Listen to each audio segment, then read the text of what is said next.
Hi, hello, నమస్తే. ఒక మంచి విషయం మిత్రమా. రావణ బ్రహ్మ కుమారుడు మేఘనాథుని భార్య రాముని దగ్గర ఉన్న తన భర్త తలను అడిగి తీసుకున్న విషయం మీకు తెలుసా? విను మిత్రమా. రావణ యుద్ధంలో లక్ష్మణుడితో జరిగిన ఘోర యుద్ధంలో మేఘనాథుడు చనిపోతాడు. తెగిపోయిన తలకాయని శ్రీరాముని శిబిరానికి తీసుకుని వస్తారు. తన భర్త మరణ వార్త తెలిసిన వెంటనే మేఘనాథుని భార్య సులోచన తన మామగారైన రావణుని వద్దకు వెళ్ళి తన భర్త శిరస్సును తీసుకుని రావణునికి శ్రీరాముని వద్దకు వెళ్లేందుకు అనుమతి ఇవ్వమని ప్రార్థించింది. అందుకు రావణాసురుడు కూడా అంగీకరించి, సులోచన, నువ్వే స్వయంగా రాముని వద్దకు వెళ్ళి నీ భర్త శిరస్సును తీసుకుని రావాలని చెప్తాడు. అయితే మేఘనాథుని సంహారానికి కొన్ని క్షణాల ముందు లక్ష్మణుడు మేఘనాథుని సంహరించడానికి సిద్ధపడుతున్న సమయంలో శ్రీరాముడు లక్ష్మణునితో, లక్ష్మణ, ఒక విషయాన్ని గుర్తుపెట్టుకో. మేఘనాథుడి శిరస్సు ఎటువంటి పరిస్థితుల్లోనూ కింద పడకూడదు. మేఘనాథుడు నారీవ్రతాన్ని పాటించాడు. అతని సతీమణి పరమ పతివ్రత.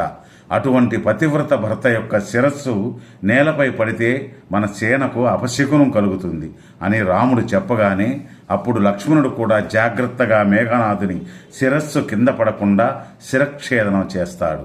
తెగిపోయిన మేఘనాథుడి శిరస్సును హనుమంతుడు శ్రీరాముని వద్దకు తీసుకొని వస్తాడు. అప్పుడే యుద్ధరంగంలోకి సులోచన అడుగు పెట్టడంతో, పట్టిందో లేదో, మేఘనాథుడి కుడి భుజం ఎగిరి సులోచన సమీపంలో పడింది. ఆ భుజాన్ని చూసిన సులోచన ఎంతో బాధపడింది. కానీ ఆ భుజాన్ని ముట్టుకోలేదు.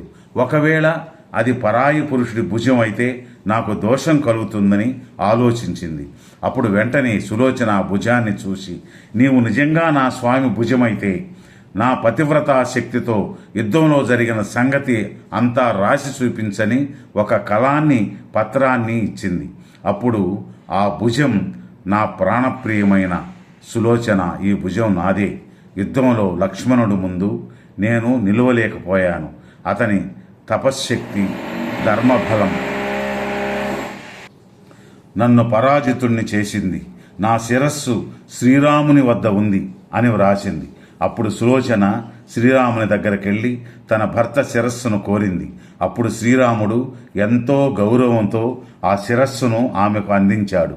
అప్పుడు సుగ్రీవుడు సులోచనను చూసి వ్యంగ్యంగా ఇలా అంటాడు, ప్రాణం లేని భుజం రాయగలిగితే తెగిపడిన తలకాయి కూడా నవ్వగలదేమో అని అంటాడు. ఆ మాటకు శ్రీరాముడు, మిత్రమా, పతివ్రత మహిమను అవమానించకు. ఆమె కోరుకుంటే ఈ శిరస్సు ఇప్పుడే నవ్వగలదని చెప్తాడు. ఆ మాట విన్న సులోచన, నేను త్రికరణ శుద్ధిగా నా భర్తను దైవంగా భావించి ఉంటే ఈ శిరస్సు నవ్వాలి అని కోరుకుంటుంది. వెంటనే తెగిపోయిన శిరస్సు గట్టిగా నవ్వుతుంది. అది చూసి అందరూ ఆశ్చర్యానికి గురి ఆమెకు నమస్కరించారు. సులోచన ప్రార్థన మేరకు ఆ రోజు యుద్ధాన్ని ఆపేశారు. వెంటనే ఆమె లంకకు వెళ్ళి సముద్ర తీరంలో చితిని సిద్ధం చేసి భర్త శిరస్సును ఒడిలో పెట్టుకుని అగ్నిలోకి ప్రవేశించింది. ఇది మన దక్షిణ భారతదేశం కన్నా ఉత్తర భారతదేశంలో బాగా ప్రచారంలో ఉంది. ఇది మేఘనాథుని భార్య సులోచన కథ. మహాపతివ్రత. ధన్యవాదాలు. మరలా రేపు ఒక మంచి వీడియోతో కలుసుకుందాం. జై హింద్. ఓం జై శ్రీరామ్.